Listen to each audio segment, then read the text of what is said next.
Bismillahirrahmanirrahim. Assalamualaikum warahmatullahi wabarakatuh. Salam, Swastiastu, Namo Buddhaya, salam kebajikan, salam sejahtera bagi kita semua. Sebelumnya perkenalkan, nama saya Nur Aulia Solehashi dari kelas Hukum 24B dengan NIM 2024-009-0020. Di sini saya akan menjelaskan mengenai sebuah tugas atau menyelesaikan sebuah tugas yang diberikan oleh dosen pengampu dari mata kuliah agama dan juga etika. Di sini saya akan menjelaskan beberapa komponen atau beberapa faktor yang ada dalam bisnis Islam. Di antaranya itu adalah ada 10, di antaranya ada riba, goror, tadlis, maisir, ihtikar, juga najs, amanah, lalu ada adl, akad, halal, dan juga tanggung jawab sosial. Baik, saya satu persatu akan menjelaskan tentang pengertian dan juga dasar hukumnya. Selanjutnya saya juga akan memberikan sebuah contoh kasus gitu ya. Baik, yang pertama di sini saya akan menjelaskan tentang riba. Apa itu riba? Riba itu adalah sebuah bunga ataupun kelebihan yang dibilang haram ya, yang diharamkan. Kenapa? Karena dari pengertiannya saja itu riba itu adalah tambahan atau kelebihan yang disyaratkan dalam transaksi pinjaman uang ataupun bisa juga pertukaran barang tanpa adanya imbalan yang sah menurut syariat. Dicontohkan misalkan bunga bank dengan pinjaman sekian dan juga pengembaliannya lebih besar daripada pokok pinjaman. Misalkan ada pinjaman, ada seorang yang meminjam kepada bank itu dalam jumlah 1 juta rupiah, sedangkan dalam banknya itu memberikan syarat atau memberikan memberikan syaratnya itu harus membayar dengan 1.500.000 misalkan gitu. Itu kan termasuk merugikan juga merugikan orang lain ya, karena dia tidak sesuai dengan apa yang dia pinjam gitu. Hukum itu diharamkan karena itu menzalimi pihak yang lemah dan juga menimbulkan ketimpangan dalam ekonomi gitu. Itu terdapat dalam surah Al-Baqarah ayat 275. Baik, selanjutnya itu adalah goror. Goror itu dari pengertiannya sendiri adalah transaksi yang mengandung unsur ketidakpastian dalam objek, harga, waktu ataupun syarat yang dapat merugikan salah satu pihak. Baik, lanjut ke dalam pengertian maisir atau juga bisa disebut dengan perjudian atau spekulasi untung dan juga rugi. Di situ transaksi yang bergantung pada untung-untungan, di mana keuntungan satu pihak berarti kerugian pihak lain tanpa dasar usaha yang jelas begitu. Contohnya adalah judi online atau trading spekulatif tanpa underlying aset begitu. Bisa dibilang seperti itu. Dalam hal trading itu kan harus sesuai dengan analisa ya.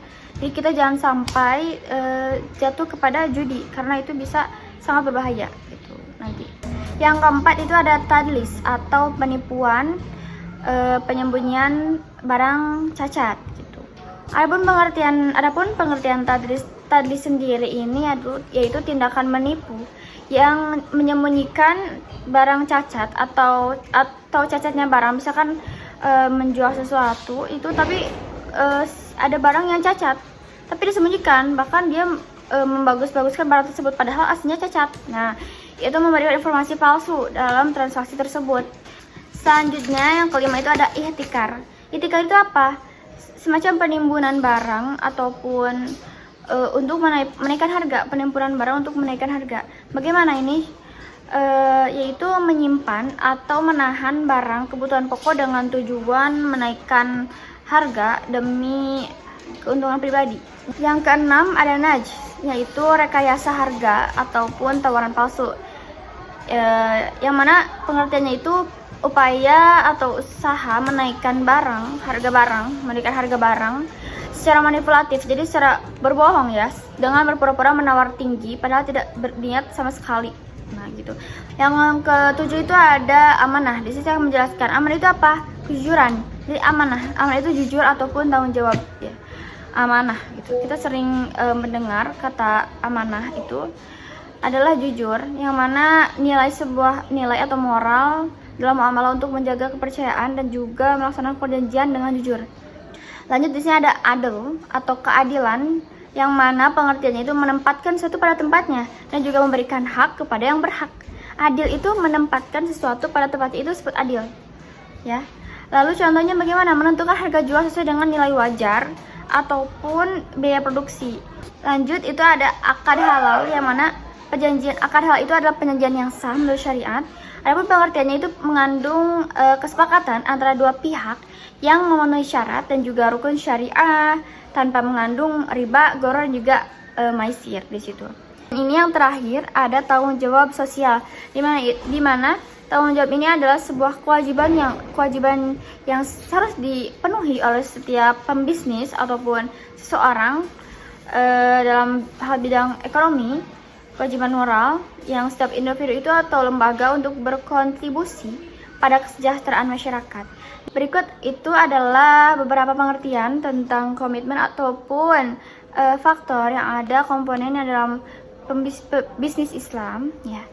Jadi yang buruk mungkin harus dihindari karena haram, yang baik bahkan bisa sampai wajib untuk dilakukan, seperti itu. Baik, di sini dalam kasusnya saya akan menjelaskan salah satu kasus mengenai UMKM, di mana dalam pembiayaan UMKM ini terdapat dua skema yang sering dibandingkan, yaitu pinjaman berbunga tetap dan juga pembiayaan syariah melalui mudhabarah dan juga musyarakah.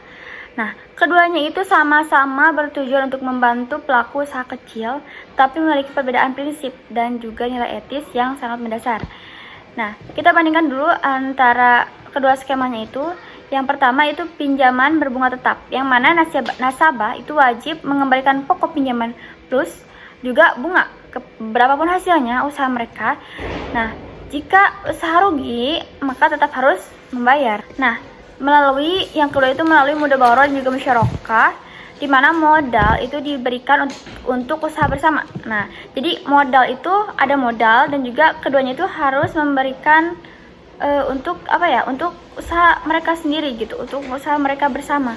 Nah, mudhabarah itu di mana satu pihak menyediakan modal dan pihak lain itu sebagai tenaga ataupun keahlian. Misalkan dalam bertani, misalkan ada yang menyediakan sawahnya, nah sedangkan ada yang ngerjainnya begitu. Itu adalah prinsip mudhabarah. Dan juga musyarakah, misalkan kedua pihak sama-sama menanam modal, jadi ada kedua belah pihak, dan kedua belah pihak ini sama-sama memberikan modal yang sama untuk nanti tuh dari modal tersebut hasilnya itu dibagi hasil gitu, dan keuntungan dibagi sesuai dengan nisbah dan juga presentasi yang disepakati di awal. Nah, ada pun rekomendasi praktis dalam rancangan kontrak ringkas. Di sini saya akan menjelaskan rekomendasi praktis. Yang pertama itu hak dan juga kewajiban kita, di mana kedua belah pihak itu mempunyai juga kewajiban harus ditetapkan, dan juga investor itu berhak atas bagian keuntungan sesuai dengan nisbah dan juga wajib menanggung kerugian modal, di mana pengelola di usaha berhak atas bagi hasil dan juga wajib menjalin usaha dengan amanah serta laporan yang sangat transparan antara kedua belah pihak, dan juga disepakati sistem pembukuan terbuka, jadi harus tertata, ada bukunya gitu ya. Di situ kedua belah pihak harus mengetahui isi dan juga inti dari buku tersebut. Dia emang harus transparan itu untuk membuat laporan keuangan misalkan, dan juga audit ringan agar terciptanya saling keterpercayaan. Jadi ketika ada menerapkan mudhabarah dan juga musyarakah ini akan mengecilkan ataupun bersempit potensi riba, bahkan bisa harusnya menghilangkan potensi riba yang ada. Nah, tetapi juga untuk menumbuhkan keadilan dan juga amanah, kejujuran, serta tanggung jawab sosial. Dan di sini akan kalau misalkan kita menerapkan mudhabarah juga musyarakah dalam bisnis Islam ini, akan timbulnya sebuah kepercayaan, saling percaya, bahkan tanggung jawab sosial pun akan tertanam dalam diri kita gitu.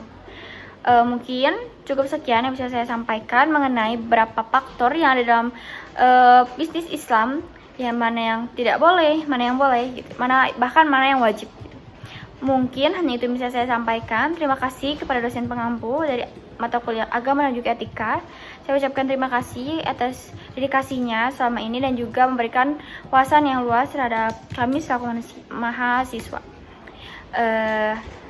Baik, terima kasih atas perhatiannya. Wassalamualaikum warahmatullahi wabarakatuh.